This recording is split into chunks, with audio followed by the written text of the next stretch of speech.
Thank you to all the witnesses. I'll start with Ms. Swift.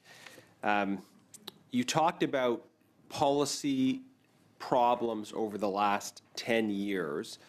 It's my observation that the government often wishes to direct attention towards external events. They say, well, if things are going badly, it's because of things beyond our control.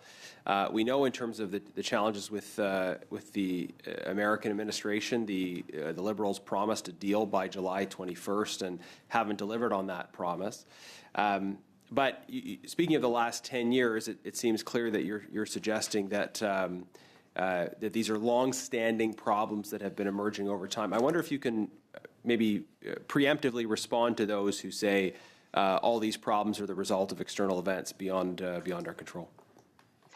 Well, you just have to look at the data. My background's economics, so I like to pay attention to that kind of thing. And we've seen all the charts that show other countries doing just fine in measurements such as GDP per capita. And GDP per capita is basically a proxy for our standard of living.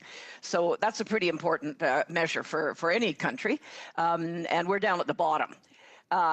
We've seen it's not what I guess is really frustrating is that it's not mysterious as to why we're doing so badly. Our major industries have been discouraged.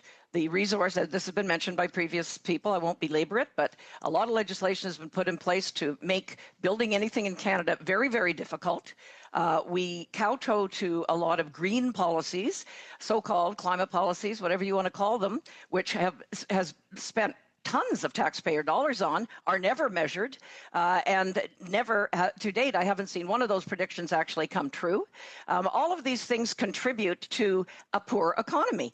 And again, just compare ourselves to other countries. They're not having anywhere near the same trouble we are. So it's definitely self-inflicted.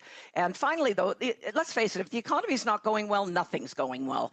And that goes for youth, it goes for anybody in the country. There's been far too much subsidies of businesses, and all the subsidy is benefiting one business at the cost of another, and often benefiting a weak business at the expense of a business who's paying taxes because they're being very successful. So these types of policies are long-term failures.